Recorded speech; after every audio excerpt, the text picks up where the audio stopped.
Buenas noches, bienvenidos a todos los que nos acompañan. Hoy tenemos un excelente panel de conferencistas desde nuestro continente y hasta el continente africano. Nos acompañan el doctor Pignatelli, el doctor Razo y la doctora Albert Brotons. Y esperamos que esta sea una jornada muy provechosa para todos. Les agradecemos a nuestros conferencistas su presencia, su buena disposición y estamos seguros que todos vamos a aprovechar mucho. Estamos esperando un minutito más, que sean las 7, mientras se conectan las demás personas. Les pedimos un minutito de espera y ya empezamos con la actividad.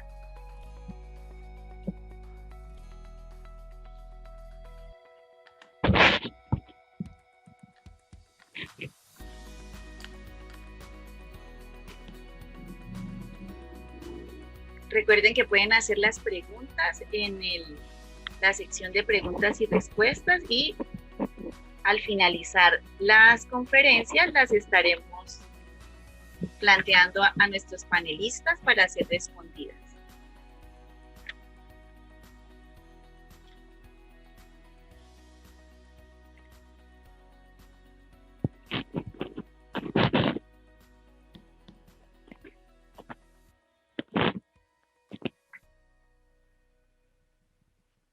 Doctores, ya son las 7, pueden empezar. Bueno, listo. Entonces, buenas noches para todos los que nos acompañan desde los diferentes sitios de Colombia, de América y posiblemente desde algunos sitios de Europa. Hoy tenemos el gran honor de contar con unos conferencistas de talla mundial, como el doctor Pignatelli, el doctor Razo, la doctora Dipna Albert, y el tema a tratar va a ser sobre insuficiencia cardíaca, la evaluación ecocardiográfica y trasplante cardíaco. Vamos a iniciar la actividad con el doctor Antonio Razo. El doctor Razo es cardiólogo pediatra, ecocardiografista, adscrito a la Unidad de Cuidado Intensivo Cardiovascular de Cardiopatías Congénitas en el Instituto Nacional Ignacio Chávez de México. Bienvenido, doctor Razo. Muchas gracias por estar esta noche con nosotros. Hola, doctora Claudia Stapper, muchas gracias. Gracias por la invitación. Agradezco a la Sociedad Colombiana de Cardiología y Cirugía Cardiovascular la invitación, al doctor Manuel Huertas y a mi querido amigo Juan Guillermo Gallego, que fue el encargado de hacernos la comunicación oficial. Muchas gracias. ¿Empezamos? Sí, podemos empezar. Perfecto. Ok. Bueno, yo les voy a hablar un poco acerca de lo que es la valoración del paciente posoperado de las cardiopatías congénitas. Un tema algo difícil, un tiempo corto realmente para lo que representa la evaluación de estos pacientes, pero trataré de ser lo más objetivo que pueda ser para que entiendan qué es lo que tenemos que evaluar en estos pacientes una vez que son operados.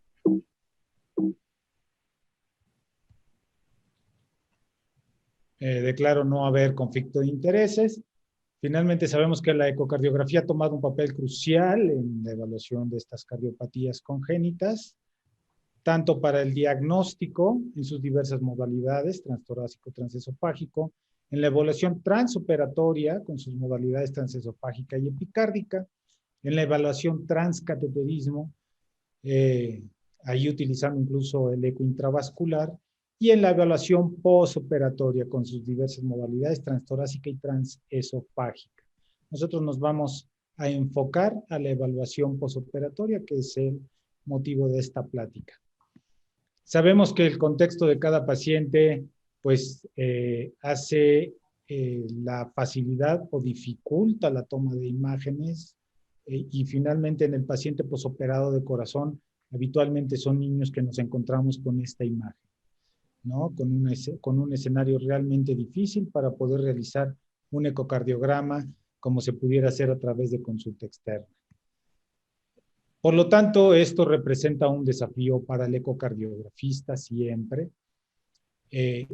Problemas en la adquisición de imágenes, porque los niños pueden estar con esternón abierto, empaquetados, con ventilaciones mecánicas y con presiones de ventilación muy altas que insuflan demasiado el pulmón y no permiten la visualización adecuada. Asimismo, tubos transtorácicos que evitan tener una buena ubicación de la ventana.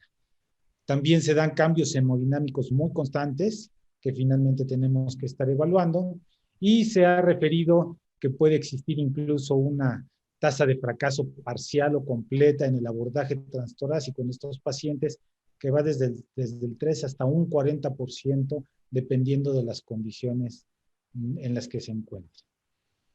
Sin embargo, a pesar de ello, continúa siendo la herramienta principal para identificar las causas de descompensación hemodinámica. Tiene la ventaja de ser un estudio que se puede realizar en la cama del paciente, no hay que moverlo. Es seguro, es reproducible y relativamente económico. Se pueden realizar procedimientos seriados, sobre todo para evaluar la respuesta que estamos teniendo ante nuestros cambios en el manejo. Y es ideal en la evaluación de la dinámica miocárdica. La desventaja es que, como vemos en la imagen, estos pacientes generalmente están con dolor, por lo cual los tenemos que sedar, relajar en la mayoría de los casos. No es fácil cambiar de posición al paciente, y no solo por los tubos, sino porque a veces un mínimo movimiento representa descompensaciones hemodinámicas. Existen, ya decía, numerosos tubos que ocupan el tórax y cables. Y en la realización del ecocardiograma durante el análisis subcostal, a veces, que puede llegar a ser nuestra única ventana, podemos incluso condicionar descompensaciones hemodinámicas en los pacientes si no tenemos cuidado. ¿Cuándo vamos a realizar un ecocardiograma en la unidad de cuidados intensivos posoperatorios? Bueno, generalmente, y la mayor indicación es cuando existe una falla o una inestabilidad hemodinámica por una falla ventricular en los pacientes que presentan hipovolemias. No es frecuente en la edad pediátrica el embolismo pulmonar, pero sí en disfunciones valvulares, sobre todo cuando llevamos aplastías de diversas válvulas, sobre todo las atrioventriculares, es más frecuente en pediatría, y cuando existen otras alteraciones como endocarditis infecciosa o diversas complicaciones. Cuando tenemos una ventana acústica no adecuada o existen dudas diagnósticas, está indicada la realización del eco transesofágico. Finalmente, aquí tenemos que las dos principales indicaciones son que el eco transtorácico no nos permita ver bien o no se pueda acceder adecuadamente, y dado que la ventilación mecánica y los drenajes presentan complicaciones, pues uno de los abordajes sería el eco transesofágico. Hablemos entonces del análisis en los pacientes posoperados, sobre todo cuando hay inestabilidad hemodinámica, en donde tenemos que hacer un estudio o una evaluación de la función ventricular, tanto derecha como izquierda. Esto se puede hacer mediante métodos convencionales, ya sea en modo bidimensional, mediante técnicas habituales, todavía son útiles. Sin embargo, han salido otras técnicas que nos dan una confiabilidad mayor. Sin embargo, bueno, podemos empezar haciendo nuestro análisis con este tipo de estudios. Con métodos de discos para evaluar la función ventricular, ya sea en biplanar. Aquí vemos un paciente en donde presenta una disfunción ventricular. El estudio en modo M anterior era del mismo, había reportado un TACOS de 26, este paciente por síntoma reporta de 29 en un método biplanar. Entonces tenemos una disfunción ventricular bastante importante del lado izquierdo. Otros métodos que nos permiten analizar distancias de septum, diferentes medidas que se han utilizado para la evaluación. Aquí este es un paciente diferente, en donde en este caso por método biplanar nos sale con una función ventricular dentro de la normalidad. En pacientes en donde tenemos por clínica una sospecha o esperamos por el tipo de cirugía una disfunción ventricular, sobre todo derecha, en donde por ejemplo tenemos este paciente en donde apreciamos un movimiento paradójico tanto del septum como desviación a la derecha del tabique interauricular.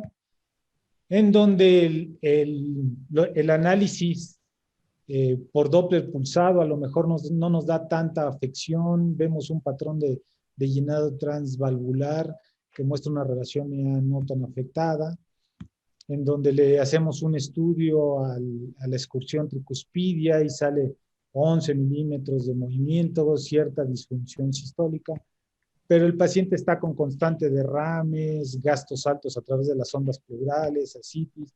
Entonces nos podemos apoyar de otras técnicas como los estudios contrastados, esto mediante la inyección de burbujas a través de catéteres colocados del lado derecho. Aquí vemos en esta imagen un estudio que se le inyectó a este paciente y se ve el paso de burbujas del lado derecho al lado izquierdo, aquí con mayor intensidad, lo cual, bueno, pues nos habla de una disfunción ventricular diastólica de ese corazón derecho, con una función sistólica conservada. Incluso podemos ver ahí que tiene una movilidad bastante aceptable. Otras técnicas utilizadas, finalmente, el Doppler tisular, que ha demostrado una buena utilidad en la evaluación mediante las velocidades tisulares, en donde aquí en este paciente ya vemos una alteración que en el eco bidimensional por Doppler pulsado no se veía. Aquí vemos que hay alteraciones en la relajación, una relación EA invertida y una onda sistólica que se mantiene dentro de rangos normales, digamos, esperados para una función sistólica conservada. Otras técnicas especiales, finalmente, vamos a tener una charla más adelante de ello, pero es la evaluación de los pacientes mediante deformidad miocárdica, lo que llamamos el strain y strain rate, para ver la velocidad de esta deformación. Nos permite evaluar, por ejemplo, como en este paciente, la lesión y el territorio de la arteria involucrada, ¿no?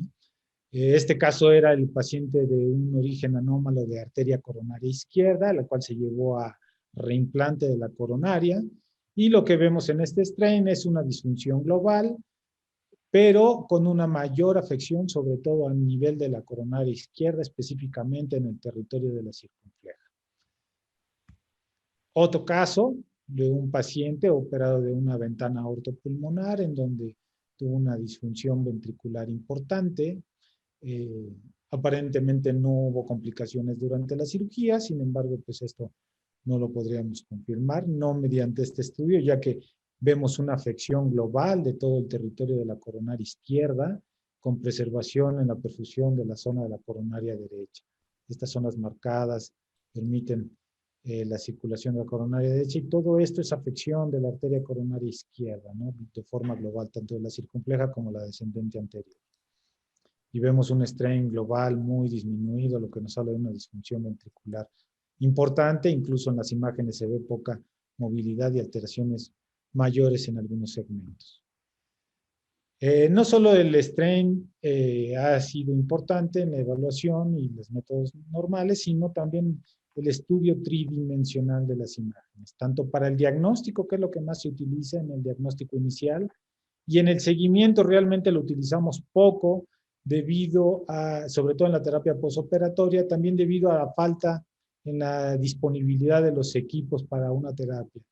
Y finalmente, pero puede ser una herramienta muy útil, sobre todo si comparamos que el eco tridimensional tiene una buena cercanía con el estándar de oro, que sería la resonancia magnética, para la evaluación de la función ventricular. Entonces puede ser otra herramienta útil en el análisis de estos pacientes.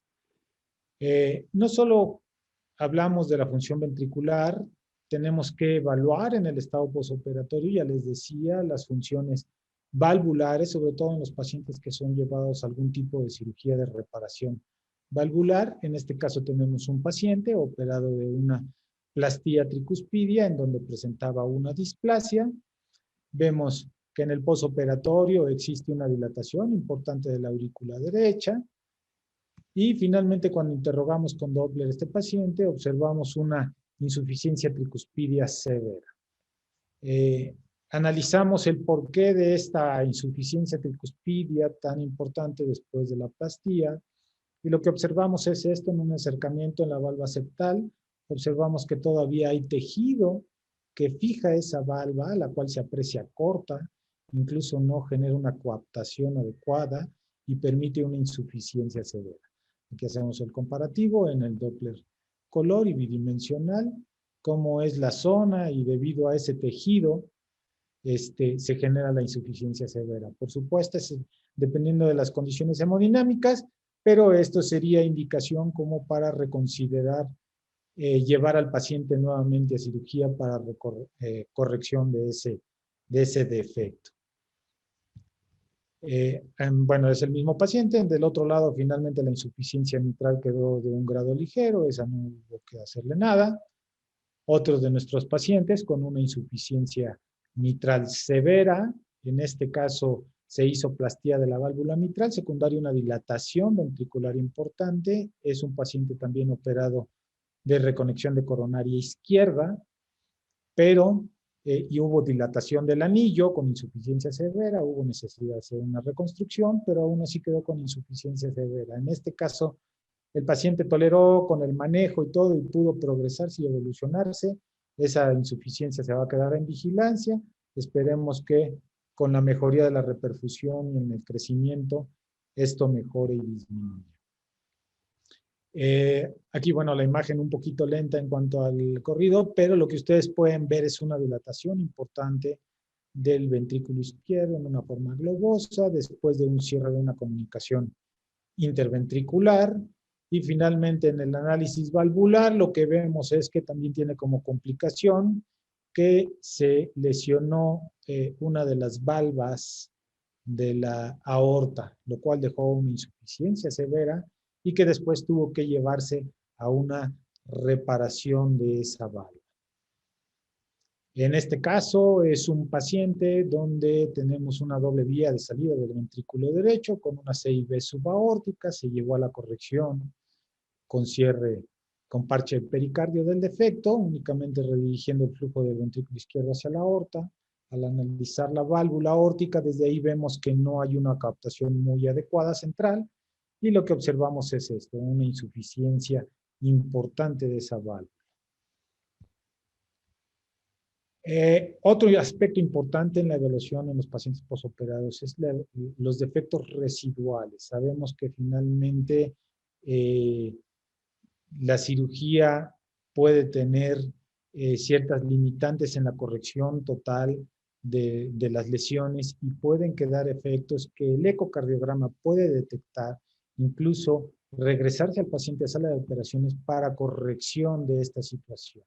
Un análisis puede ser muy importante, por ejemplo, en el paciente con una doble discordancia, en donde tenemos que evaluar perfectamente cómo quedaron los parches intraatriales para la redirección del flujo, tanto de las venas cavas como de las pulmonares a las diferentes aurículas. Entonces, buscar efectos residuales, en este caso sería un paciente operado de tetralogía de Fallot, en donde vemos que hay una obstrucción residual. Este es un ecocardiograma transesofágico, un transgástrico, en donde estamos viendo que hay una obstrucción residual a la vía de salida del ventrículo derecho, el cual analizando nos da un gradiente total cercano a los 80 milímetros de mercurio, por lo que este paciente tuvo que ser llevado nuevamente a cirugía para ampliar y resecar mayor músculo a nivel infundibular y finalmente quitar esa obstrucción. Aquí vemos al paciente ya operado nuevamente, en donde al analizar en proyección subcostal, en eje corto, vemos la vía de salida mucho más amplia respecto a cómo se veía. Este ya quedó con un gradiente residual máximo menor a 30, lo cual mejoró la evolución del paciente y pudo progresarse. En su evaluación, pues vemos que solo hubo unas discretas insuficiencias, incluso de la válvula pulmonar, quedó con insuficiencia ligera. Sabemos, como les decía, el Fallot es uno de los que más alteraciones nos dan y los que hay que evaluar perfectamente en el postoperatorio para ver obstrucciones residuales, así como en aquellos pacientes que van a correcciones de las válvulas atrioventriculares, sobre todo el canal AV. Otros de los defectos residuales, pues en los pacientes que tienen cierres de comunicaciones interventriculares. Este paciente fue llevado a cierre de CIA, CIB y conducto. Y lo que observamos aquí en esta imagen es que existen defectos residuales a nivel del parche, en la porción superior y en la porción inferior. ¿Por qué es importante evaluarlo? Porque finalmente nos podemos llevar la sorpresa de encontrar no solo que queda un defecto residual, sino que existe además desprendimiento parcial en la porción inferior hacia el tabique del parche interventricular. Y que finalmente eso puede llevar a descompensaciones hemodinámicas en la terapia postoperatoria y llevar nuevamente a cirugía. Aquí vemos otra CIB. En este caso lo que les quise mostrar, además del defecto residual que se ve, es que no siempre se logran obtener imágenes adecuadas. Entonces, a veces la ventana acústica es muy difícil y finalmente tenemos que echar mano de todas las habilidades para poder determinar dónde está la lesión residual o si es que existe dicha lesión, si nos da repercusión hemodinámica. No solo en lo que esperamos en complicaciones y en defectos residuales, sino cuando tenemos alteraciones en la revisión de nuestros pacientes, alteraciones en la exploración física. En este caso, el paciente de CIE, si ustedes observan, existe una aceleración en la vía de salida que viene desde la porción subvalvular. Cuando nosotros hacemos un análisis de por qué ese soplo que no suena a un defecto interventricular, lo que observamos es que se aprecia algo de tejido mitral accesorio que está condicionando obstrucción en la vía de salida. Si nosotros ponemos Doppler color, lo interrogamos, vemos que efectivamente es desde esta zona, desde donde empieza la aceleración, incluyendo además en la porción del tabique, en la zona donde se colocó el parche. En un eje largo, parasternal, vemos que aquí se observa claramente el tejido mitral que está protruyendo a la vía de salida y nos genera obstrucción. Interrogando con Doppler, ahí logramos ver la aceleración. Finalmente, cuando interrogamos, el gradiente máximo que nos da es de 38 milímetros de mercurio. En este caso, lo que se decidió fue observar al paciente, darle vigilancia y valorar por consulta externa el seguimiento y ver cómo se comporta esa obstrucción y si requiere o no una cirugía posterior. Es muy importante, por ejemplo, en otro contexto, en las pacientes que tienen conexión anómala total de venas pulmonares y que se llevan a corrección con anastomosis del colector a la aurícula izquierda, evaluar que no queden obstrucciones en esa anastomosis, ya que llega a ser muy frecuente. En este caso, una conexión anómala total supracardíaca, en donde vemos las venas pulmonares, el colector y la aurícula izquierda y el parche de la comunicación interauricular, o más bien del tabique interauricular que cierra la comunicación. Aquí interrogamos con Doppler y lo que vemos es que finalmente el color no nos da sugerencia de que exista una obstrucción significativa en este paciente. Pero siempre hay que estar pendientes y sobre todo cuando la evolución no es adecuada en estos pacientes. En este caso es un paciente operado de cirugía de Rastelli, en un paciente en donde se llevó a colocación de un tubo para hacer una conexión ventrículo-pulmonar y lo que observamos es que existe una estenosis importante de la rama izquierda en la anastomosis con el tubo. Aquí en esta zona es donde se encuentra el tubo, las ramas pulmonares, la derecha a la izquierda, aquí está la aorta, y vean ustedes cómo se aprecia aceleración del flujo hacia la rama izquierda. En este caso, se pueden comentar los casos con los hemodinamistas, intervencionistas, que finalmente nos ayudan a resolver a veces este tipo de situaciones, llevándolo a cateterismo, colocando stents para disminuir o quitar esa obstrucción que puede generar una alteración en el comportamiento hemodinámico. Evaluación de masas o trombos intracavitarios en aquellos pacientes en donde de repente en nuestra evolución presentan síndromes de vena cava superior. Lo que observamos es que puede haber masas que estén adheridas a la zona del catéter. Cuando interrogamos con Doppler color, observamos una obstrucción franca al flujo de la vena cava superior y que finalmente determinamos la causa de dicha clínica en la exploración de su evolución. otra proyección.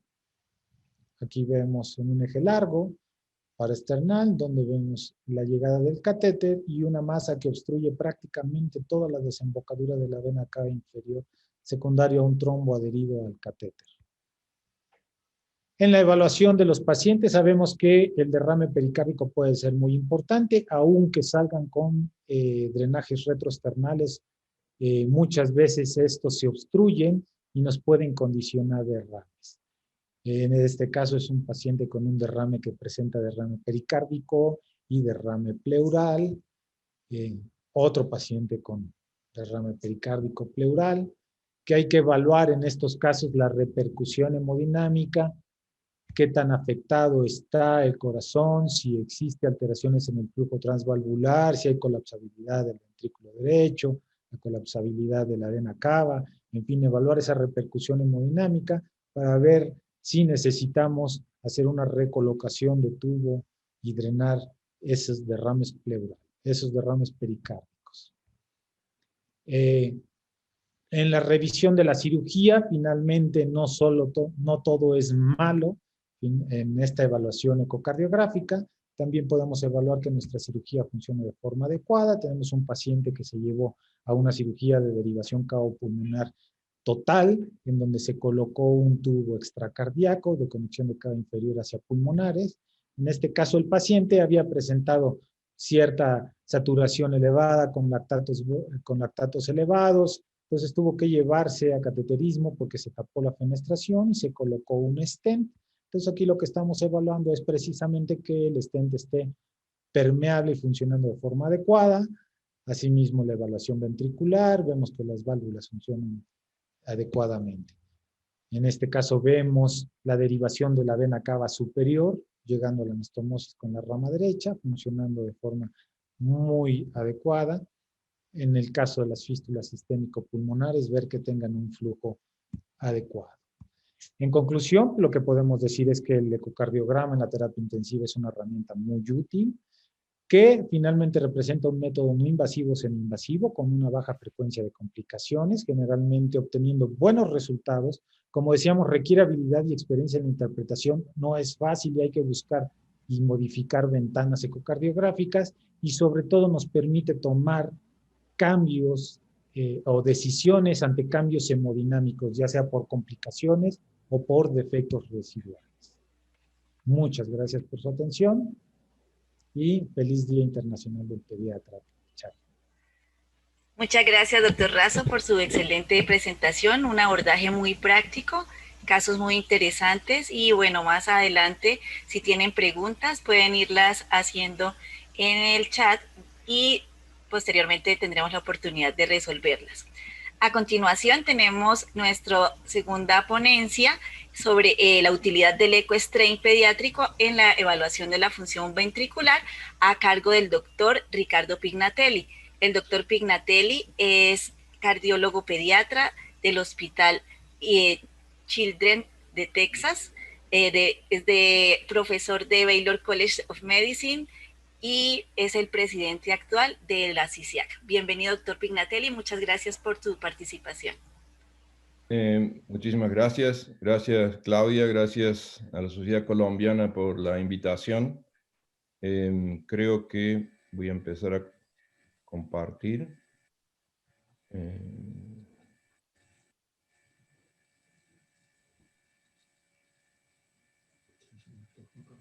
¿Ahí se me ve?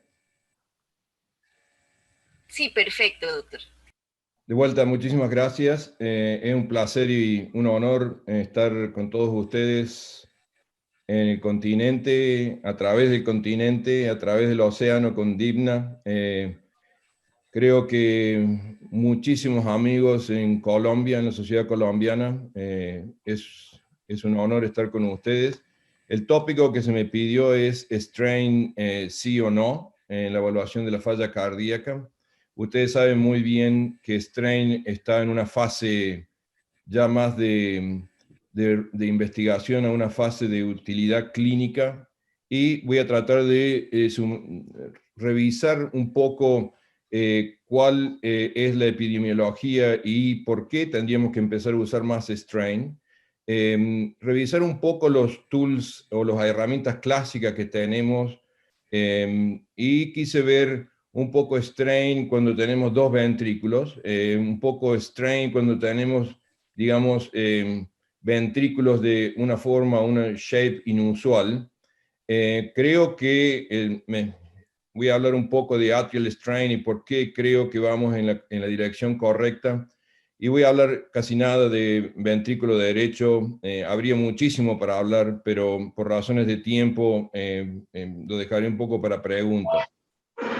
Si uno empieza a revisar un poco la epidemiología y la parte económica del fallo cardíaco, uno puede ver cuando empieza a ver estas líneas que estos es valores que Joe Rosano publicó antes de irse a CHOP, cuando estaba en nuestra institución. Un poco decían que a 2 años de un paciente diagnosticado con una cardiomiopatía dilatada, a 2 años, alrededor del 20-27% solamente normalizaban la función.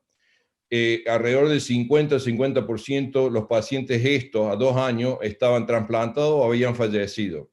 Y finalmente, en esto se veía lo que persistían abnormales, o sea que la función no se recuperaba. Y esto nos habla y nos pone a los cardiopediatras, a los cardiógrafos, nos pone en una situación de seguimiento. Y acá lo quiero recalcar varias veces, que nuestros pacientes, una vez que el diagnóstico está hecho, hay que seguirlos por un tiempo, y acá entran varias variables que tenemos que revisar. Ahora, es solamente el seguimiento. Veamos un poco que en pacientes con falla cardíaca, si uno ve las comorbilidades que tienen fallos respiratorios, sepsis, lo mismo que le puede pasar a un adulto, pero en los porcentajes en general siempre están presentes. Si uno ve un poco a la derecha y arriba, ve que la muerte en la población pediátrica, aunque hay una tendencia que está decreciendo por todos los avances, todavía es mayor que lo que pasa comparado a la población de adultos. Y en cuanto al impacto económico, como se ve abajo, lo pediátrico siempre es mucho más caro. Si uno tiene que hacer un resumen de esto, que hay una tendencia, sí, que la mortalidad por falla cardíaca está mejorando en la parte pediátrica, pero el costo es alrededor de $70,000 por admisión, o sea, por cada vez que se interna. Ahora, si este paciente entra en mechanical support o va a trasplante, los valores se van a casi $500,000 por admisión. Y siempre hay una morbilidad respiratoria, neurológica o renal que siempre vamos a tener en estos pacientes. Y todo esto es difícil de manejar o tener una idea exacta, hay una variabilidad muy grande. Pero ¿qué es lo que nos lleva a nosotros? Es seguimiento a largo plazo. Y acá es donde empezamos a hablar un poquito y a hilar un poco más fino. En general, la tendencia ha sido que miramos y evaluamos a ojitos. O sea, lo miro y esto es lo que no cuantificamos. Ahora, si lo vamos a hacer por ojitos, yo creo que esta es la lista que cada uno tiene que ir. Tiene que tener en cuenta la frecuencia cardíaca, la geometría, el grosor en sístole y en diástole, ver cómo es el acortamiento de las dos cavidades, la derecha, de la izquierda, todo esto. Ahora la pregunta es, ¿lo hacemos? No, en general no lo hacemos. Y voy a repasar un poco, como dije, los tools que tenemos, las herramientas. Habló Antonio muy bien de las opciones estas, pero yo les recalco que a nosotros puede ser que la terapia intensiva lo tengamos que usar porque hay que sacar todas las herramientas que tenemos. Pero el seguimiento a largo plazo con la fracción de acortamiento por el tiempo y en tiempo no ha sido de mucho suceso. Y en general la variabilidad entre observadores es muy grande. Y ya desde cuando Steven Lupchitz publicó esto en el 2001, hablaba de que el ICC era solamente de 64%. Pero no nos tenemos que remontar al 2001. El año pasado, el Pediatric Heart Network publicó, y en la que participamos nosotros, publicamos esto, en donde había los desafíos que había con respecto a ciertos parámetros para evaluar la función ventricular. Y en eso les quiero demostrar ahora que todos estos pacientes que se creían normales tienen fracción, salieron las mediciones, aparecieron que la fracción de acortamiento eran anormales. se llamó a revisores especiales para que midieran esto, y fíjense, el ICC es muy, muy bajo, 0.2. O sea que la variabilidad de medición para fracción de acortamiento, aun cuando tengamos un M-mode que es de muy buena calidad, siempre vamos a tener problemas. O sea que para seguimiento a largo plazo esto puede ser un problema. ¿Qué pasa con la fracción de eyección? Que es el caballito de batalla nuestro. Asume cierto, ya sea que usemos el 5-6 método o el Simpson, asume que en general el ventrículo tiene una forma geométrica. Tenemos que recordar que cuando hay un ventrículo que está fallando hay mucho remodeling. Acordémonos también que en cardiopediatría tenemos el problema de obtener las dos cámaras, y puede ser problemas técnicos, pero también hay problemas anatómicos, en el sentido que los chicos más chicos es más difícil obtener el dos cámaras. La tendencia hoy en día es ir hacia algo automatización de la cuantificación, que eso lo podemos discutir también. Y también la tendencia, yo creo que tenemos que ir ahí, tratar de obtener fracción de eyección por 3D. Ahora, cuando hablo de fracción de eyección de 3D, quiero un poco remarcarles algo que lo tenemos que tener en cuenta. En los chicos pequeños hay problemas, errores potenciales que pueden ser debido a la frecuencia cardíaca elevada, como también a los volúmenes ventriculares bajos. Lo otro,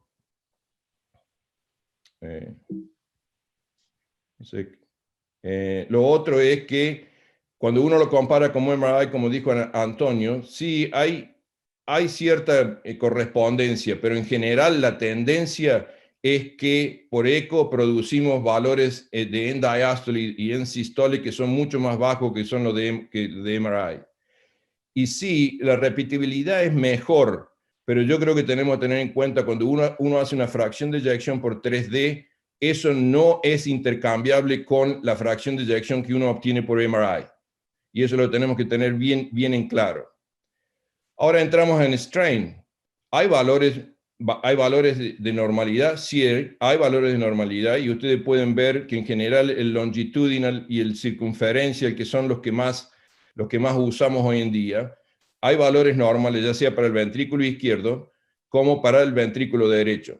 Y hay también para lo que incluye un ventrículo derecho global, como hay también para la pared libre si uno quiere manejarse con eso. Y el punto viene acá ahora, estamos en el punto de usar strain, y este es un artículo que recién acaba de aparecer y es más que todo por el grupo de adultos. Y fíjense que ya empiezan a hablar que el fracción de eyección no es tan bueno como se pensaba, y todo el mundo hay una tendencia hoy en día de decir que usando strain uno puede tener mucho más ventajas en el manejo a largo plazo de estos pacientes, ya sea con estratificación. En este caso los adultos usan mucho esto del high REF and PEF, o sea, fallo cardíaca con fracción de eyección preservada, que puede ayudarlos a una guía, controlarlo mucho más de cerca. Y todo esto, nosotros no tenemos tanta experiencia, pero hay que tenerlo en cuenta, y el mensaje es bien claro de este artículo. Hoy en día la tendencia a manejar outcomes en estos pacientes es usando strain. A nosotros nos afectaría en ciertos estadios preclínicos, como ya se está usando bastante, que es, por ejemplo, en cardiopatías, en cardiotoxicidad, en donde uno puede ver ciertos estadios subclínicos de estos pacientes, aunque tengan una fracción de eyección preservada. ¿Cuál ha sido nuestra experiencia? Me refiero a nuestra experiencia porque yo creo que representa lo que puede pasar en cualquier Ecolab. Ha ido por una curva de aprendizaje, pero todo lo que ven en blanco, diría, es hoy parte de nuestra práctica. Hemos tenido experiencia y en mucho de esto casi hemos publicado también toxicidad, o sea, cardiotoxicidad, en rejection para trasplante, en hipertrófica, en ventrículo único, ALCAPA, Kawasaki. Todo esto lo estamos usando en la práctica diaria.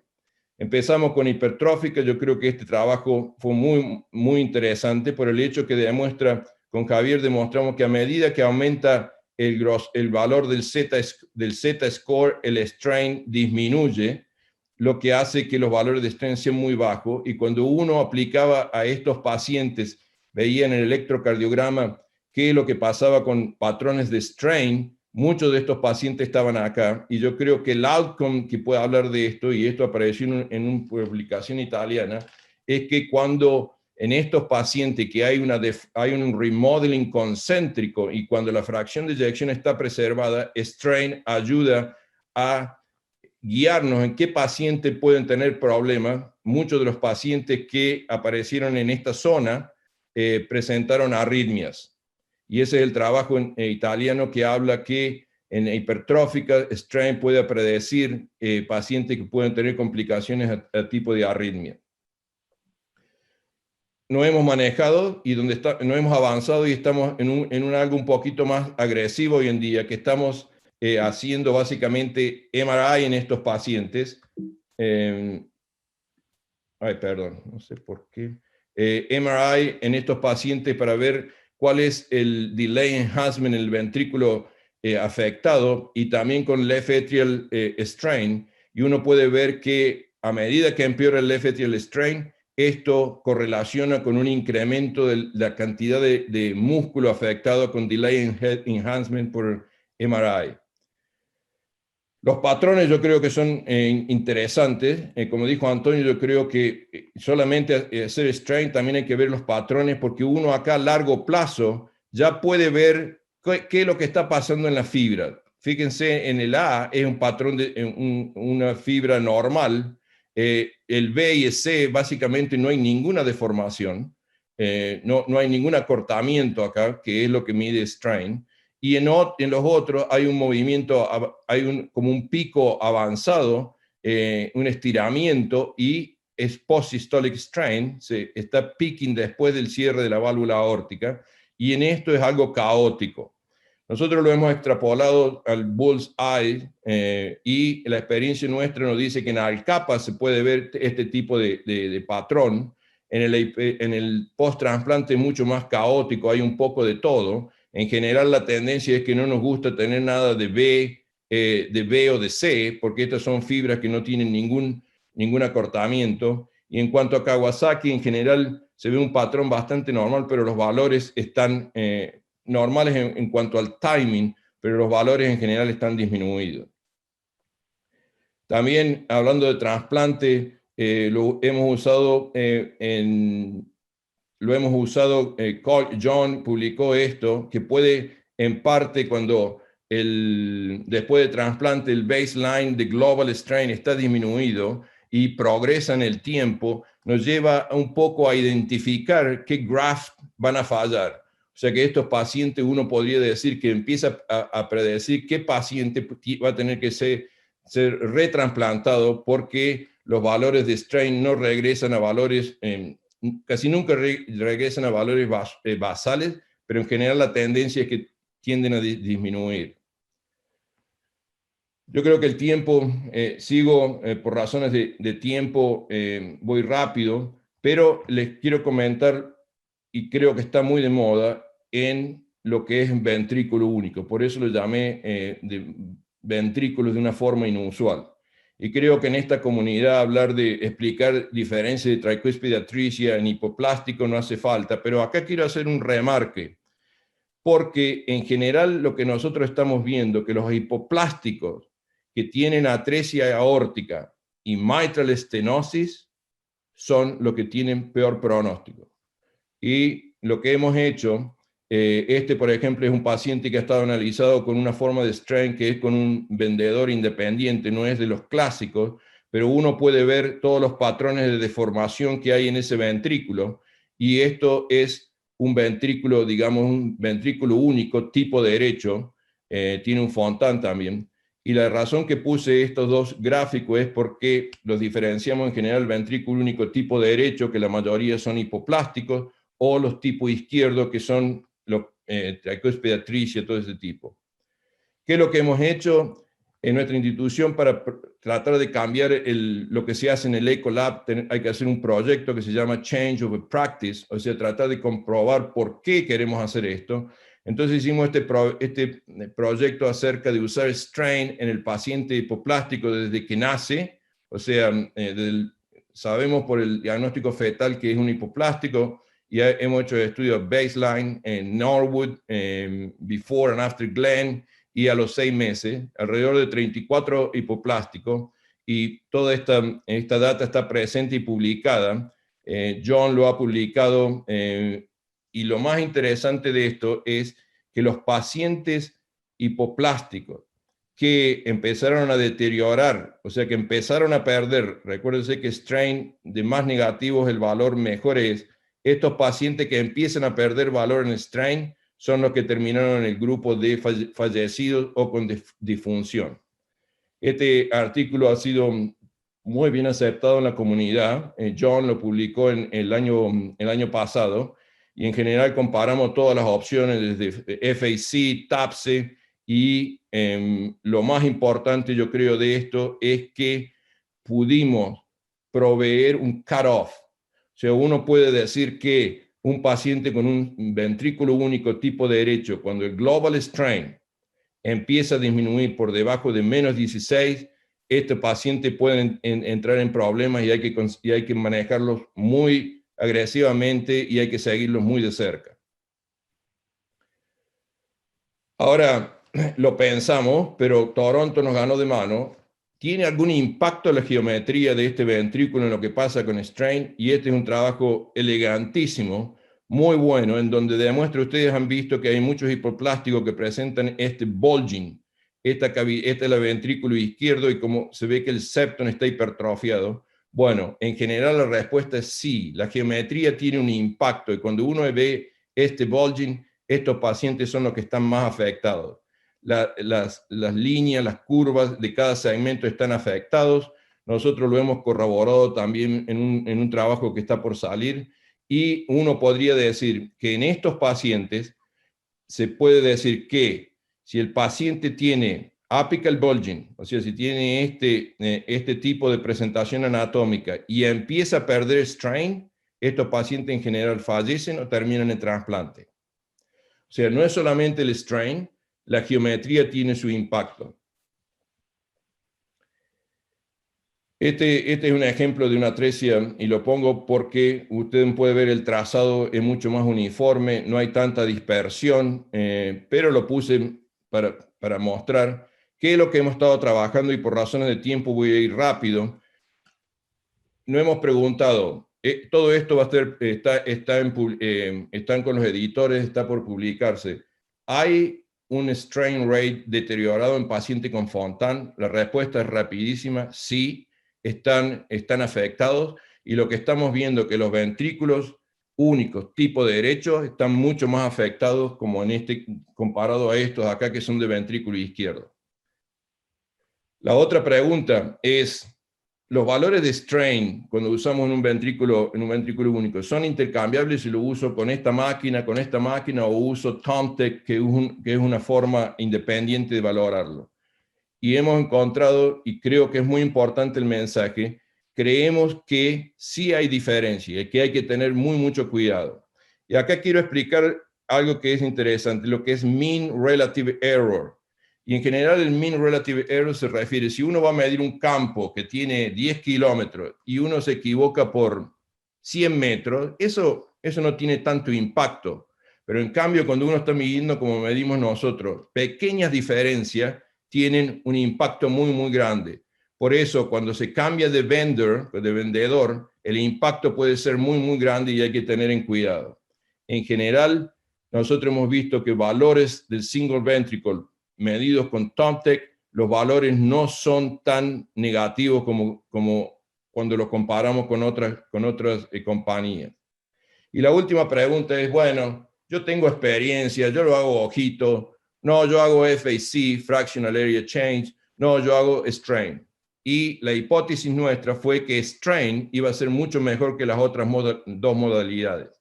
Y en general estuvimos correctos, ya sea con entre dos observadores o el mismo observador varias veces, strain siempre estuvo mucho mejor. Y esto traigo la acotación porque acá ustedes pueden ver en esto que el ojito es en azul, el global strain es en rojo, y el 1 y el 2 en general son gente con no tanta experiencia, y 4 o 5 es gente con bastante experiencia. En general, Strain estuvo mucho mejor comparado a todos. Ahora ustedes me pueden decir, bueno, acá hay un intra-reader, o sea, el mismo lector que está leyendo el eco, estuvo bastante cerca comparado a lo de Strain. Sí, pero tenés que tener ese lector leyéndolo todo el tiempo. Estos son los que tienen mucho más experiencia, pero cuando uno va a hacer seguimiento, como hacemos todos nosotros en la práctica, de seguir un paciente con un ventrículo único tipo de derecho por varios años, ese lector tendría que estar leyendo siempre, o sea que es un poco irrisorio esa opción. Creo que el tiempo me apura y voy a hablar un poco de función diastólica en estos pacientes. Y cuando hablo de función diastólica, es como cuando en Houston se inunda. Este es un freeway en Houston y lo mismo estamos en función diastólica en pediatría. Estamos sin poder movernos. ¿Por qué? Y voy a tratar de simplificarlo. La disfunción creo que es clave para el manejo clínico de estos pacientes. Es muy difícil de diagnosticar y clasificar este tipo de situación basado en lo que hacemos hoy en día. Básicamente, lo que es esta delay relaxation es muy poco común o es bastante no común en los pacientes en pediatría. Solamente el 6% de hipertrófico presentan este criterio. Y por ejemplo, tenemos una dilatada full o una restrictiva, este paciente no existe, o el otro criterio de pseudonormalización. Y esto nos lleva a que todos estos métodos convencionales que los adultos han trabajado tanto y han empujado tanto, para nosotros no nos sirve. Y esa es un poco la realidad. Y este trabajo de Andrea Drogalescu en Toronto representa exactamente eso. Cuando se trató de identificar y clasificar pacientes pediátricos con cardiomiopatía basado en disfunción diastólica, fíjense lo que es esto. No hay concordancia en los grupos. Se usó controles, dilatada, hipertrófica y restrictiva, y diferentes parámetros que usamos hoy en día. EA ratio, deceleration time, E prime lateral, todo esto. Y fíjense, no pudo clasificar, no ayudó a esto. Entonces, lo que nosotros vemos, y creo que mucha gente está trabajando, es atrial strain. Atrial strain yo creo que puede cerrar el gap que hay entre lo nuestro y la práctica diaria. Lo estamos usando. Yo no tengo mucho tiempo por razones, pero creo que lo hemos publicado, que correlaciona con feeling pressure en pacientes después de trasplante, que ayudaría para rejection. Y yo creo que cuando uno lo une a otro biomarker como BMP y left atrial strain, ayuda a estratificar los pacientes que pueden tener presiones elevadas. También lo hemos usado y estamos trabajando activamente en ver el outcome de pacientes cuando empiezan el tratamiento con antraciclina, y hemos visto que se empieza a afectar la función atrial de izquierda. Y este es un trabajo muy bueno de que Giovanni De Salvo, cuando lo vimos, me comentó, estuvimos en Viena el año pasado, me comentó acerca de esto, y yo creo que usando left atrial strain hizo lo mismo que un poco que quiso hacer Drogalescu, y usó los valores para dilatada, hipertrófica, y fíjense cómo puede agrupar, basado en peak atrial strain, cómo puede agrupar los controles comparado a diferentes patologías o morfologías. O sea que usando un valor de left atrial strain alrededor de 40, y fíjense la sensitividad y la especificidad muy, muy alta. Y yo creo que lo estamos tratando de reproducir, pero este es un trabajo que hay que tenerlo en cuenta y me parece muy interesante. Hablé de automatización. Creo que automatización en el Ecolab se viene. Hay muchos, nosotros lo estamos usando, no siempre, pero estamos en una base de entrenamiento. Y esto es lo que se obtiene en una automatización del left atrial strain, que se apretan 1, 2, 3 cosas y sale todo esto. Se puede cambiar las opciones de si uno empieza del P-way o de R-way. Esos son detalles técnicos específicos, pero lo que es cuantificación y automatización va a estar pronto en nuestros Ecolab. Bueno, como dije, esto es Houston. Con diástole no hay ayuda. Acá parece que hubiera un poco de ayuda, pero yo no voy a hablar mucho por razones de tiempo, porque Manuel me pidió esto. Lo único que voy a decir, sí, se puede hacer RV strain. Hay muchísima literatura en esto, podemos discutirlo, pero quiero antes de cerrar esto, que vean lo que se acaba de publicar, si en todos estos labs, en donde está el nuestro, está Boston, está CHOP, está Stanford, toda esta gente, y la pregunta fue, ¿nos adherimos a los guidelines que hemos publicado de qué es lo que se debe hacer en un Ecolab? Y las respuestas se midió desde ventricular size y volumen y función, y se dieron diferentes opciones, pero fíjese lo que obtuvo el 99%, una evaluación cualitativa, o sea, ojito. Eso en cuanto al volumen. Y fíjense en cuanto a la función, 97%. O sea que el mensaje es, tenemos tools, tenemos herramientas para hacer el ventrículo derecho, pero no las usamos. Para concluir, diría, yo creo que la respuesta de esto es fácil, es sí. Yo creo que se puede hacer, es parte, y yo creo que tiene que ser una rutina en la mayoría de los Ecolab pediátricos. No importa si es normal o univentricular, yo creo que puede predecir, y a nosotros nos ayuda a predecir outcome en estos pacientes. Yo creo que el left atrial strain, como les dije, es un puente de los problemas que tenemos nosotros, y creo que también se debería hacer. El RV no hay razón para que sea el ventrículo olvidado, aunque no hablé mucho, pero hay muchísima información acerca de esto. Y yo creo que, como les dije, en cuanto a patología congénita, fallo cardíaco, la automatización está con nosotros. O sea, muchísimas gracias por la invitación. Bueno, muy bien. Excelente conferencia, el doctor Ricardo Pignatelli, como siempre, gran maestro y amigo.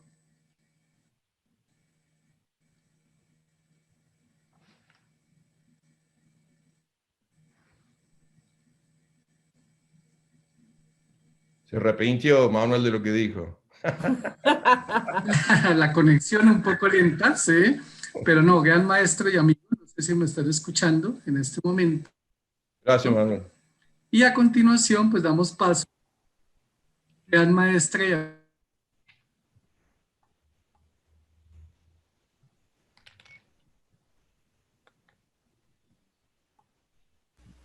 Creo que Manuelito tiene sus problemas técnicos, entonces, como estaba diciendo, ahora tenemos a la doctora Divna Albert Bronton, también una maestra y amiga de toda... Amiga también, la doctora Divna Albert, estoy haciendo rambos aquí en el Congreso.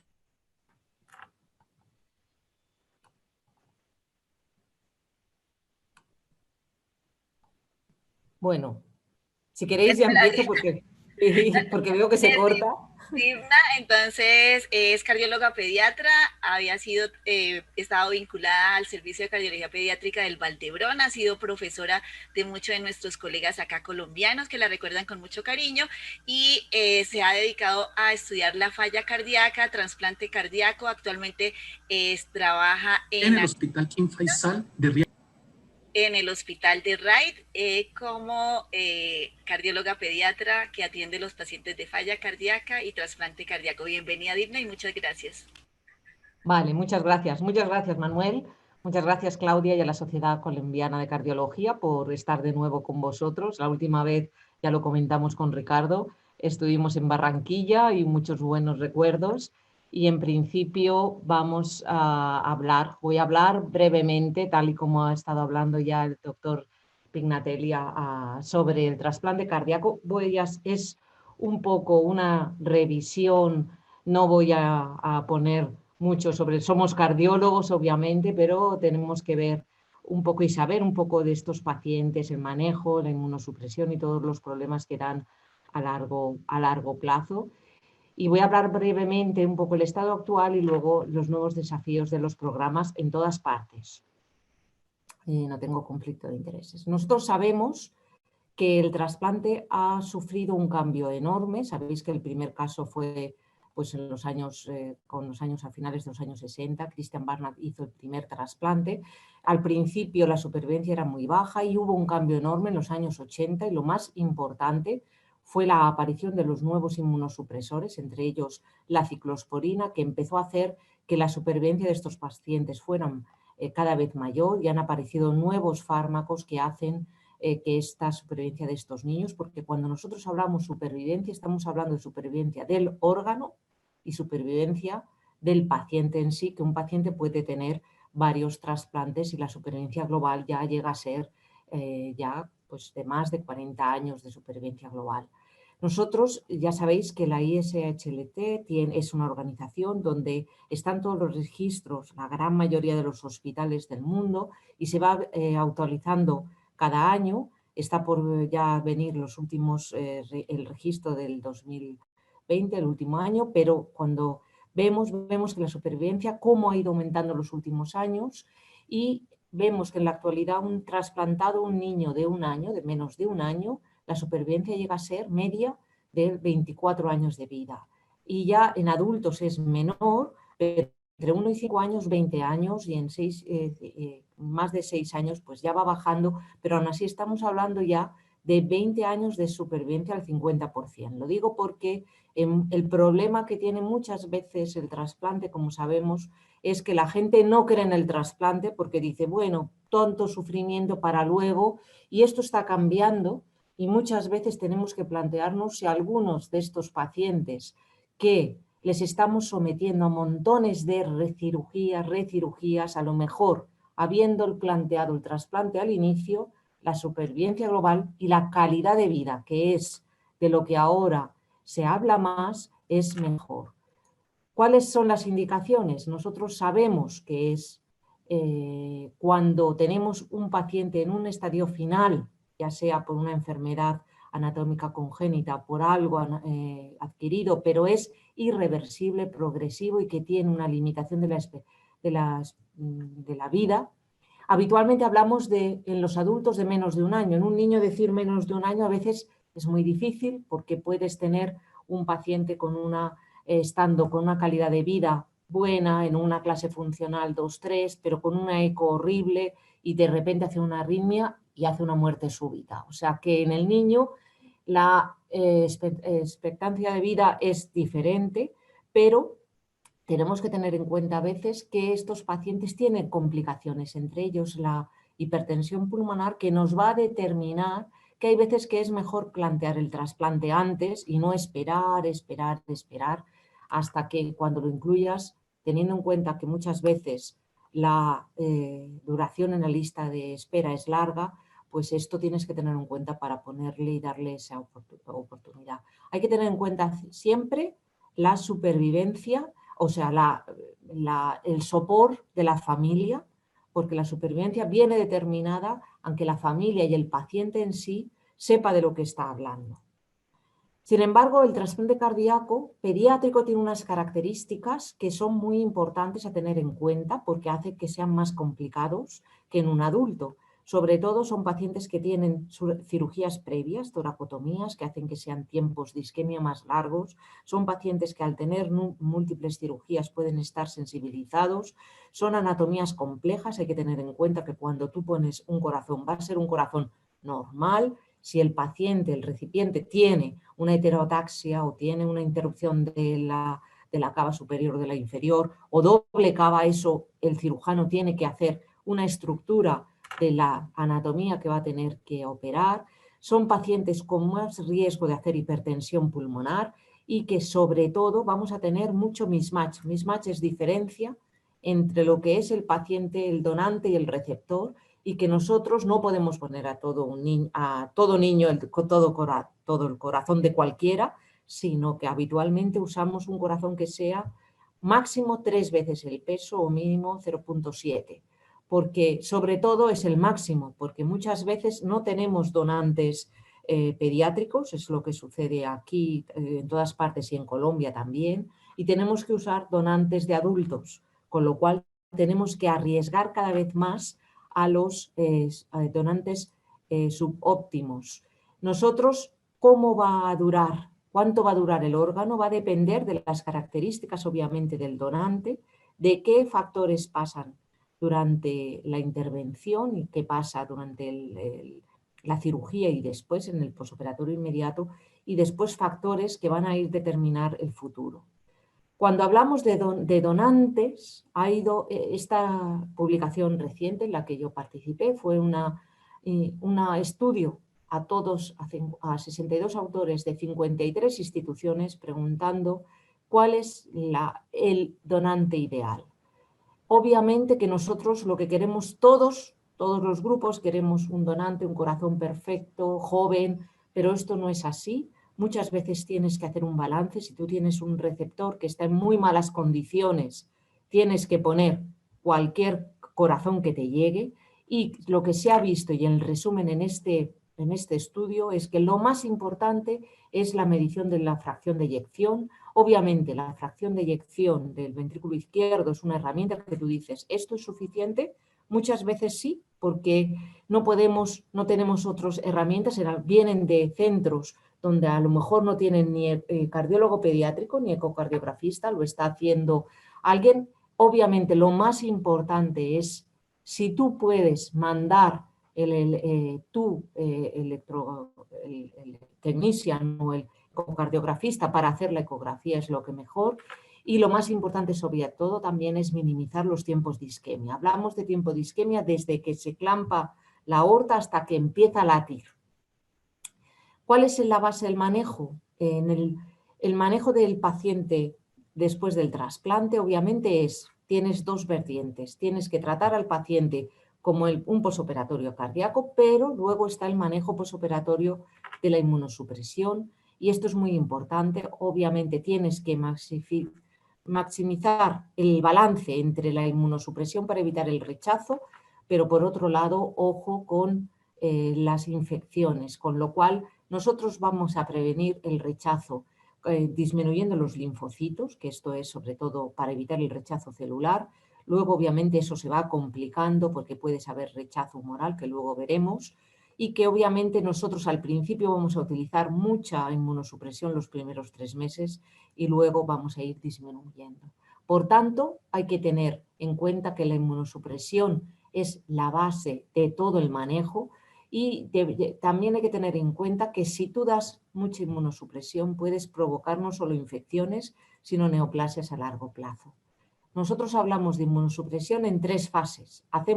Durante el trasplante se hace una inducción, que van a ser sobre todo basado en corticoides, un mantenimiento, que en la actualidad depende de cada hospital, sus protocolos, pero está basado con esteroides, inhibidores de la calcineurina, que son sobre todo actualmente el tacrolimus. La ciclosporina es el principio y ahora solo se usa de reserva cuando hay complicaciones con el tacrolimus, y luego los antilinfoproliferativos, que son sobre todo, empezó siendo la ceatoprina, pero en la actualidad se usa el micofenolato, y en la actualidad también están apareciendo nuevos fármacos como los mTOR, que son sobre todo el sirolimus y el everolimus.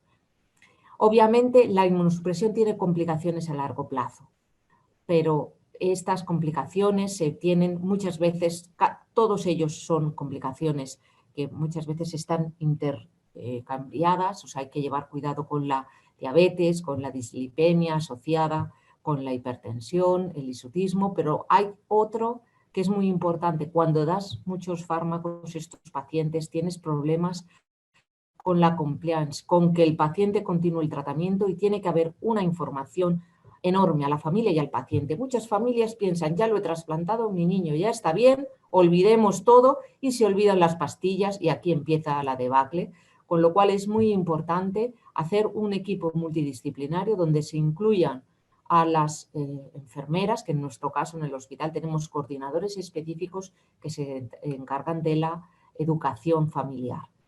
Nosotros hablamos del rechazo celular agudo, puede ser hiperagudo, agudo. El agudo está sobre todo mediado por las células, que puede ser, sobre todo puede aparecer las primeras semanas.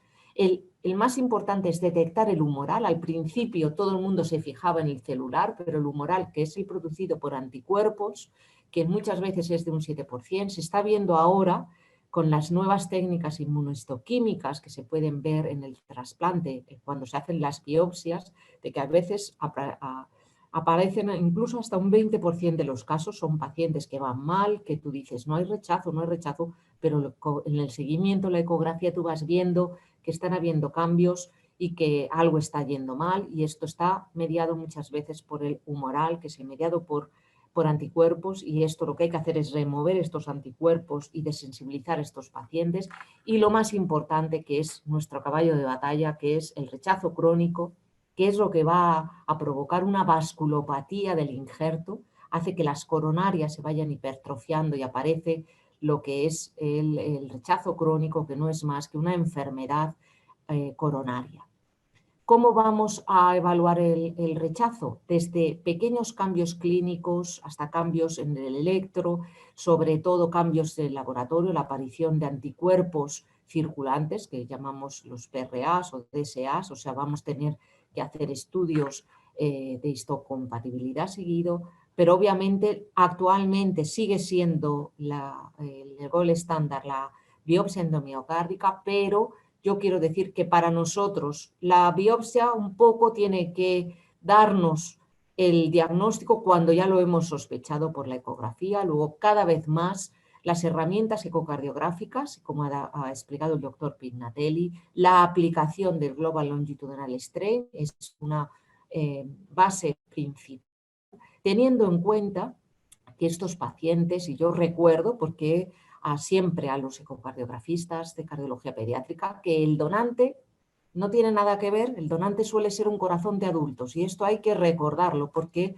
cuando se habla de la disfunción diastólica se dice, bueno, no sirve para nada la E', la IPRA, porque eso en la diastolia del niño no funciona. Ojo que estos pacientes, muchos de ellos son donantes de adultos y sí funciona, y se ha visto seguimiento a largo plazo de cuando hay aumento de la ratio de prima, de que está habiendo disfunción diastólica, y esto va a determinar un problema en este corazón. Pero pequeños cambios como la aparición del líquido pericárdico, la insuficiencia mitral, son datos que nos van a informar.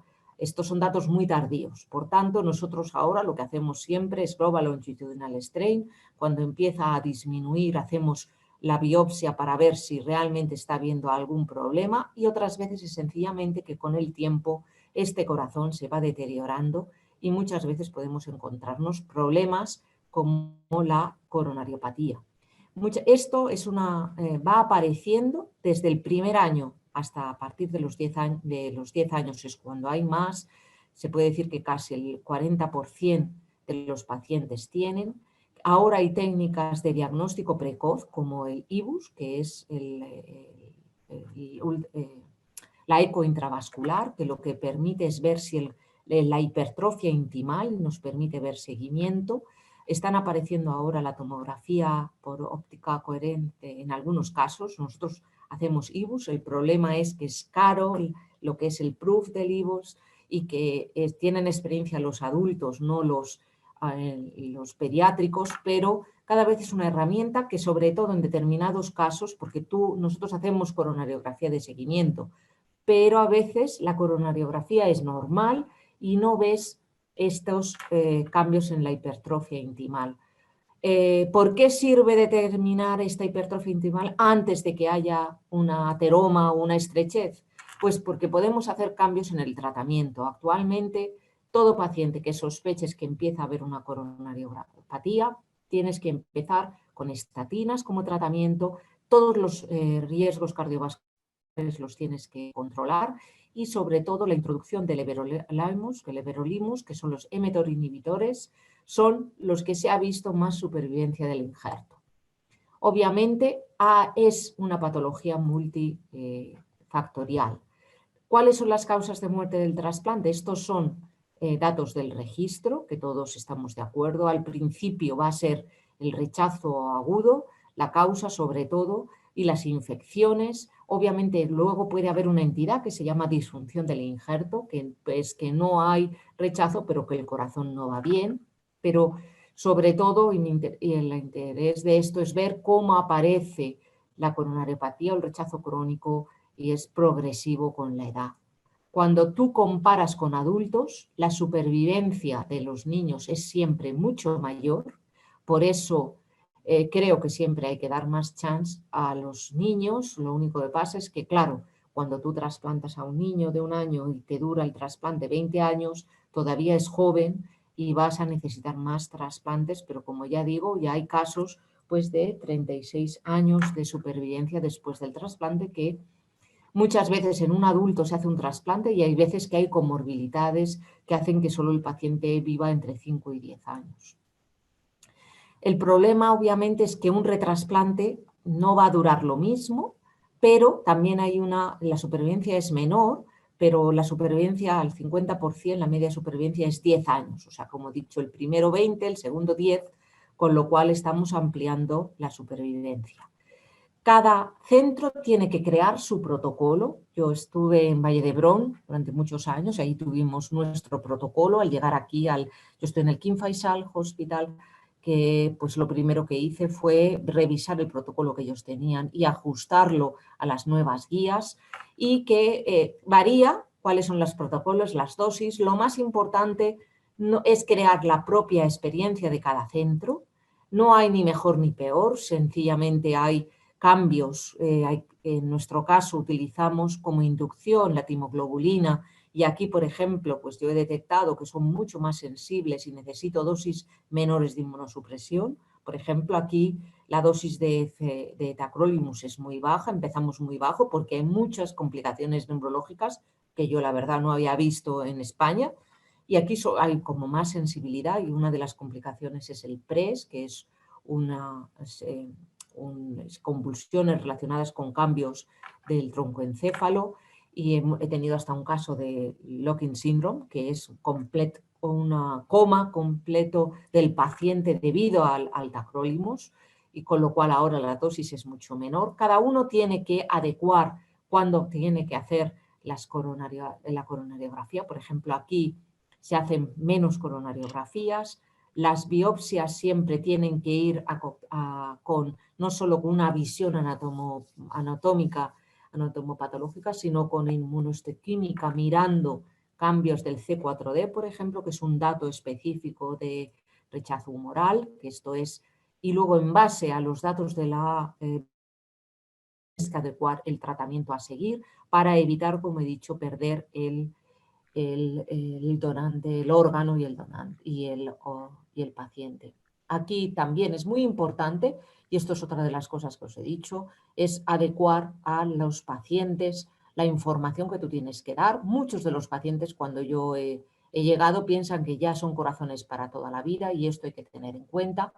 Estos son los datos actuales. Yo cuando llegué el año pasado se habían hecho un total de unos 40 en niños. Aquí es muy gracioso porque adultos es más de 14 años. Yo obviamente en España eran más de 18 los pacientes que llevaba. Aquí a partir de 14 se llevan a adultos, y aún así el año pasado cuando llegué, pues bueno, hicimos 12 pacientes, que esto para un hospital es mucho, pero hay que tener en cuenta que ahora comentaré un poco. Arabia Saudí es una población muy centrada, muy localizada en Riad, y el resto periférico está muy alejado, y es un país muy largo, muy grande, con lo cual las distancias son muy importantes y hay que adecuarlo porque es el único centro de trasplante cardíaco pediátrico. Pero claro, llegó el COVID y ahora en todo el mundo los números de donantes bajaron, el programa paró, pero bueno, aún así hicimos 3 trasplantes durante la época del COVID, que para nosotros yo creo que esto está bien.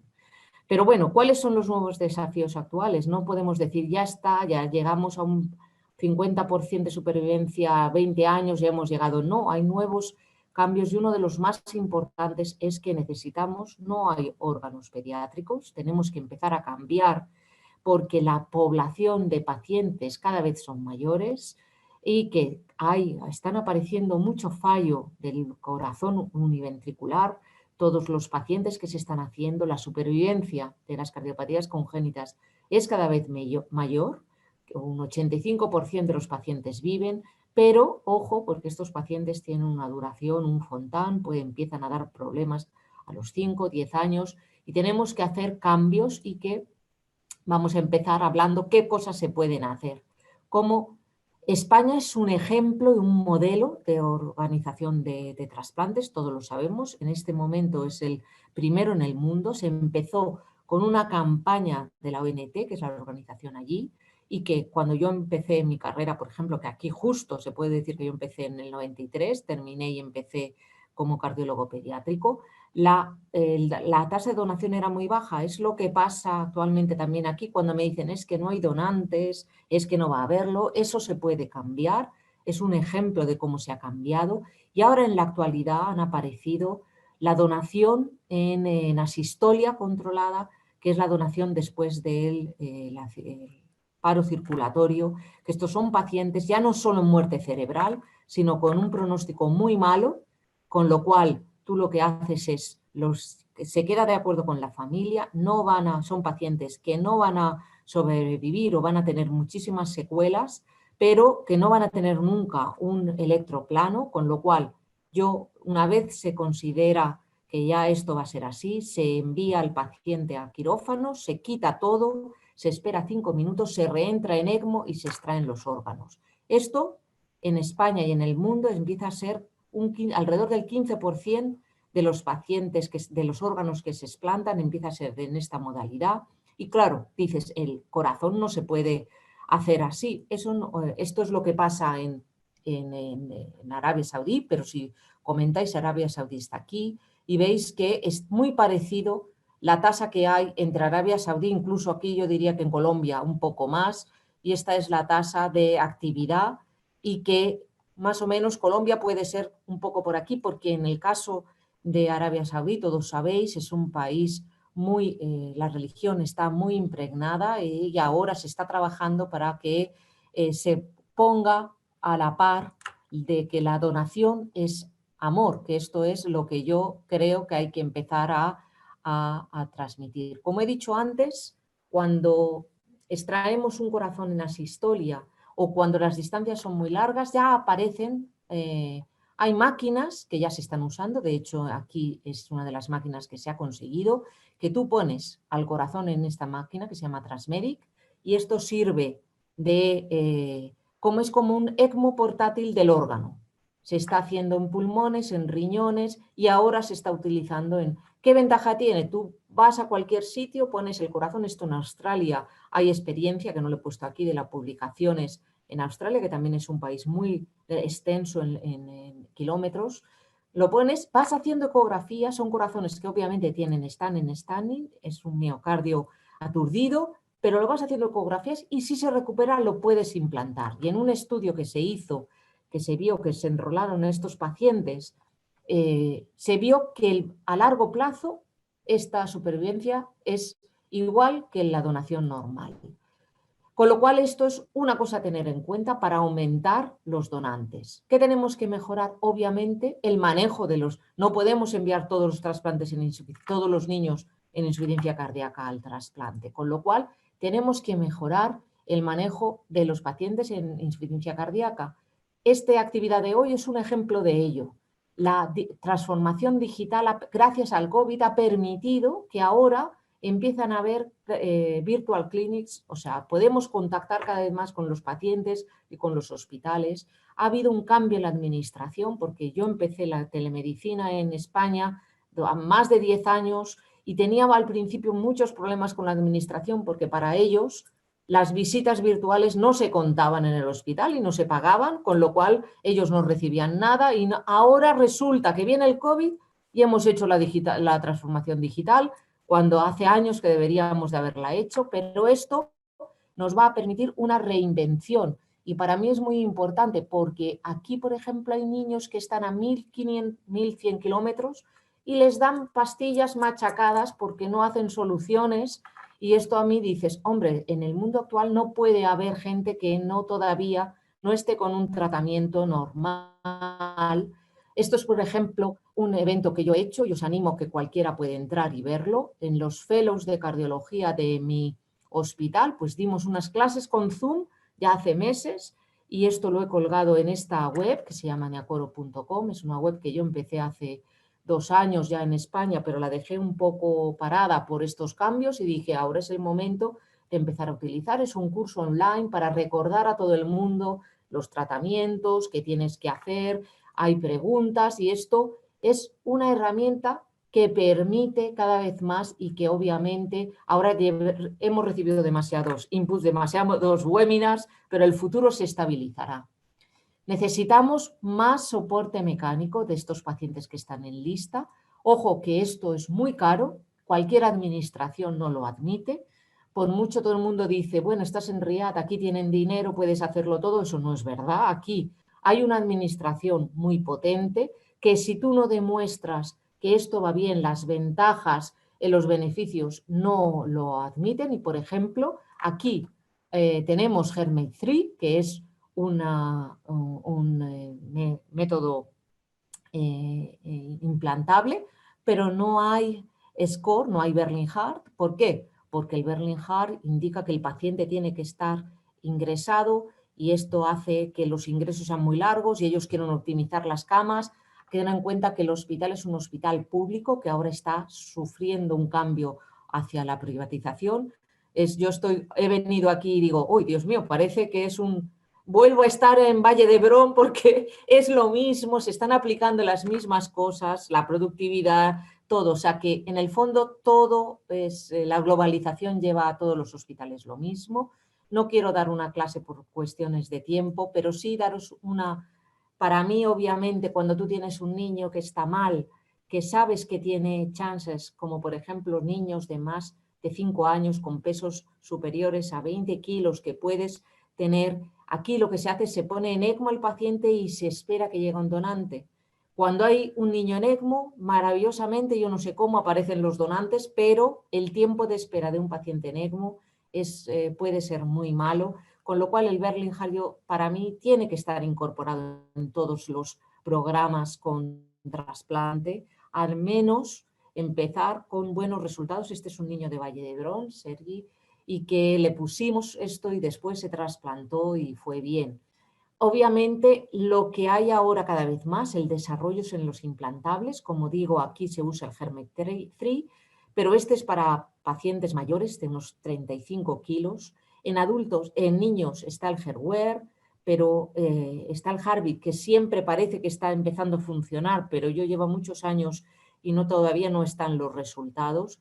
Pero nosotros aquí el HeartMate 3, para ellos es uno de los mejores, es un dispositivo grande, es más solo para izquierdo en los niños. Este es un caso pediátrico de 12 años. Como aquí pediátrico adultos es 14, yo al paciente cuando tiene 12 le digo que ya tiene 14 y hay que poner el HeartMate 3, y lo que pasa es que muchas veces no les cabe cuando el fallo es biventricular, porque obviamente ocupa mucho espacio. No les gusta el HeartWare en este centro porque dicen que se ocluye más y este es más bueno. Y esto es lo que nosotros tenemos en la institución, o sea que el paciente se mantiene con ECMO.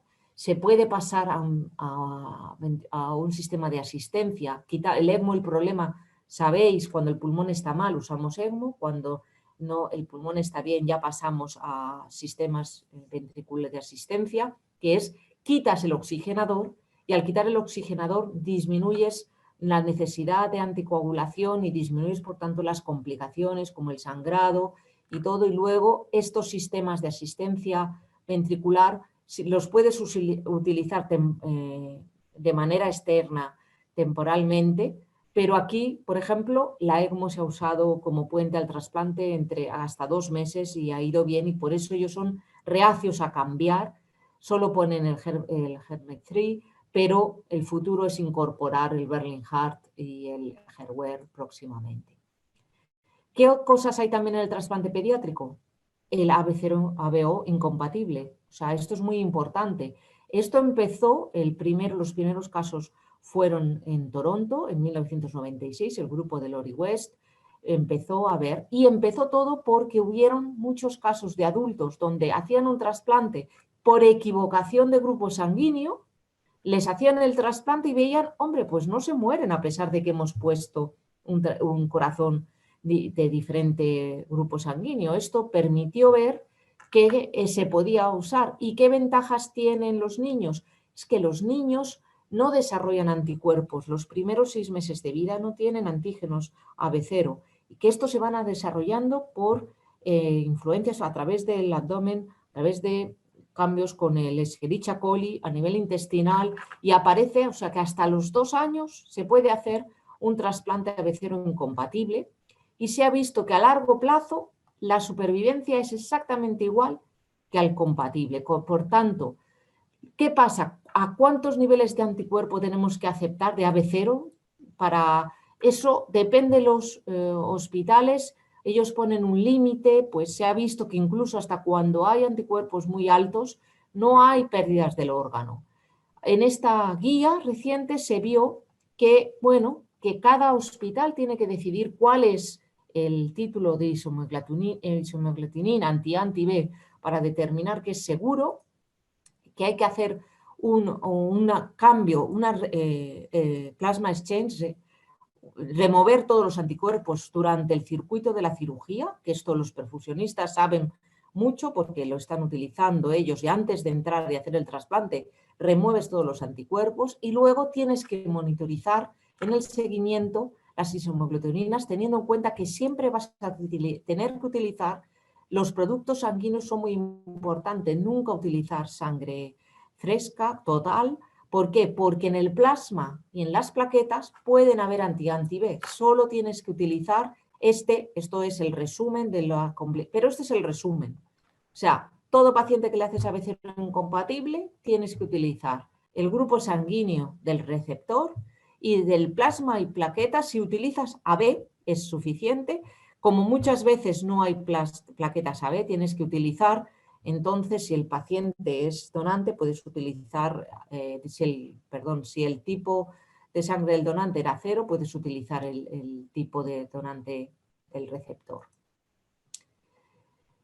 ¿Qué otras cosas hemos cambiado?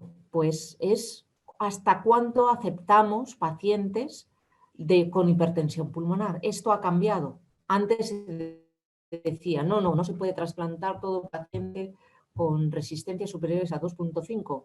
Sobre todo, pues hace poco en México contactó conmigo, digo, pues que está con nosotros Antonio, Edgar, porque tenían un caso de un niño que hacían, porque allí eran resistencias altas 2.5 y ellos no lo hacen en adultos. Yo dije, esto está cambiando, las resistencias dependen porque se está viendo que pueden bajar estas resistencias. Nosotros, de hecho, yo tengo mucha experiencia, en Valle de Hebrón empezamos, los primeros casos eran pacientes muy mal, con muchas resistencias muy altas, muy complicados. El caso que yo quiero, por ejemplo, deciros es este caso, era un niño de 5 años con una restrictiva que le hicimos unas resistencias altísimas de 13, pero que bajaban, tenían reactividad y bajaban hasta límites de 6.3. Dijimos, parte de esta resistencia puede ser retrógrada, vamos a ponerles un sistema de asistencia, le pusimos un Berlingher izquierdo y el paciente que estuvo un año bajó, se trasplantó. Era un paciente que hicimos biopsia pulmonar y se veía que tenía una afectación del pulmón como ya irreversible, eso por anatomía patológica. Este paciente se trasplantó y le repetimos la biopsia y se normalizó, con lo cual el término de irreversibilidad hasta ahora determinada por la anatomía patológica, esto era antes porque ahora ha cambiado con los nuevos fármacos vasodilatadores. No quiero decir que hay que seguir llevando cuidado en estos pacientes, pero que ya la irreversibilidad es cuando las resistencias cambian, por eso es muy importante hacer el test de vasorreactividad y que las resistencias bajen por debajo de 6 y este va a seguir siendo un candidato a trasplante y actualmente, por tanto, en pacientes con fallo izquierdo que tienen resistencias altas se les está empezando a poner sistemas de soporte, incluso se están empezando a hacer pequeños stent o haciendo pequeños septoctomías atriales para disminuir un poco esa presión pulmonar de la aurícula izquierda retrógrada y permitir hacer el trasplante y si no el paciente ya se queda con un soporte, con un sistema ventricular de soporte de seguimiento.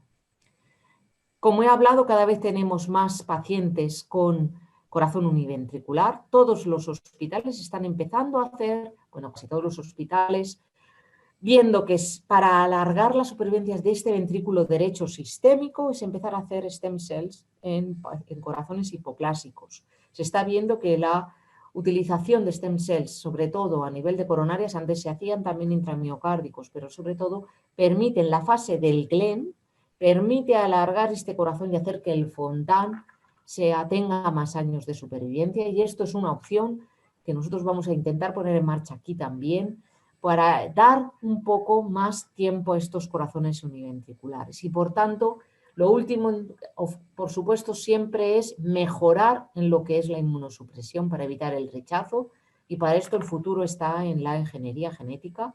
Ya sabéis que, por ejemplo, se ha conseguido en el corazón, en el hígado, por ejemplo, ya la supresión se puede suspender porque hay una situación de tolerancia. Todavía estamos lejos en otros órganos, como es el corazón y el pulmón, pero esto seguramente será el futuro porque, bueno, el éxito siempre es no perder el entusiasmo. Muchas gracias. Bueno, excelente presentación. Como sabéis, este es el tren, el AVE, que hizo España aquí que va a la Meca. Excelente, muy bien. Muchas gracias, Dirna, por esa excelente conferencia, como siempre. Recuerdo nuestros años en Barcelona con aprendizajes magníficos para nuestra formación. Quiero preguntarte, ¿algunos esquemas de seguimiento post-trasplante cardíaco aconsejan realizar el IBUS, la ultrasonografía intravascular, en el segundo año post-trasplante? ¿Qué opinas tú al respecto? A ver, nosotros lo más importante es ver el órgano trasplantado. Nosotros, por ejemplo, ahora recientemente, no lo he puesto aquí, pero es una niña que estaba muy mal en ECMO, 12 años, muy mal, estaba muriéndose y nos llegó un donante, era tipo O, el grupo sanguíneo. El donante era 59 años y hipertensa. Esta niña, por ejemplo, había que hacerle coronariografía precoz, IBUS, y ya tenía datos de afectación de estas coronarias. Yo creo que el IBUS, si lo haces al primer año, te sirve para saber cómo estaba el órgano, las coronarias del órgano. Y luego en el seguimiento te sirve saber si aparece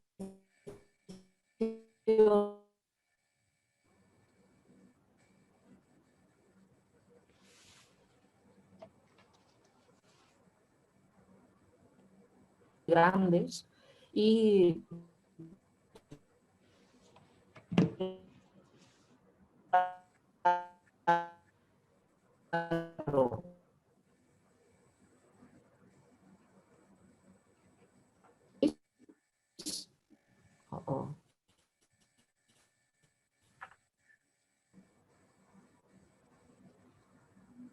Creo que me he ido un momento, ¿no? Sí, un minuto. ¿Si pudieras repetir lo último? Creo que se ha cortado. Sí, ahora sí. Sí, me he dado cuenta que se ha cortado porque os he visto fijos.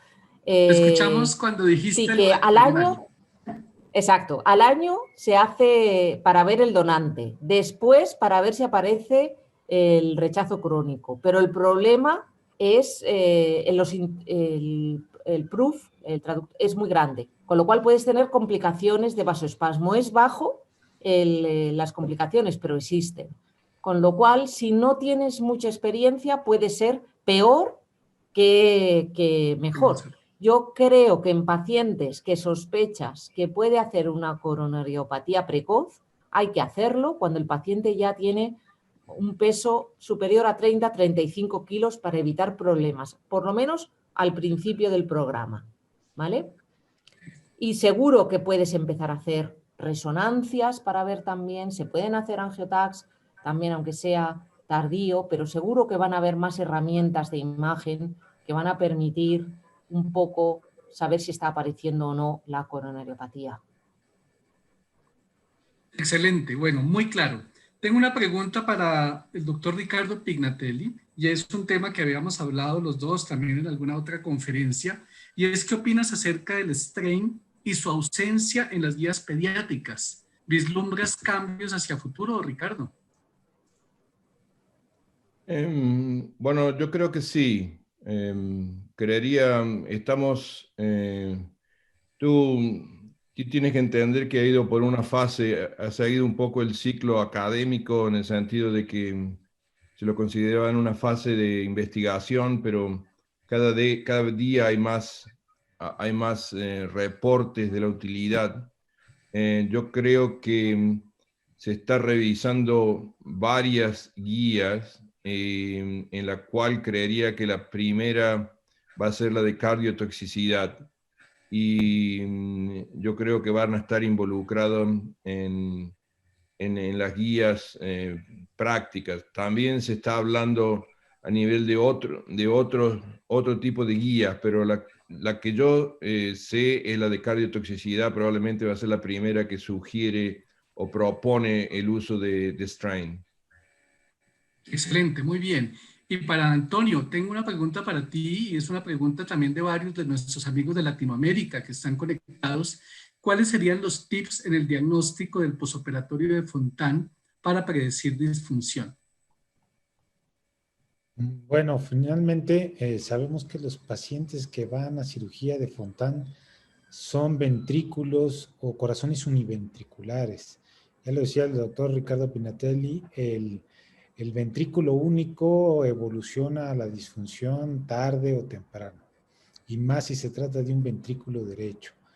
Generalmente estos pacientes sufren de una rigidez ventricular que es progresiva y que nos lleva a largo plazo a las complicaciones tardías de la cirugía de Fontan. Entonces, yo creo que en el posoperatorio la identificación de una disfunción ventricular tiene que ver con el estado hemodinámico del paciente.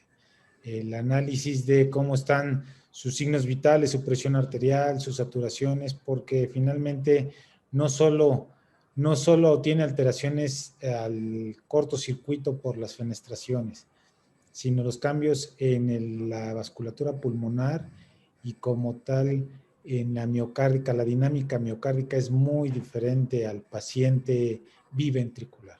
Entonces sí hay que tener mucho cuidado, sobre todo en la elección prequirúrgica.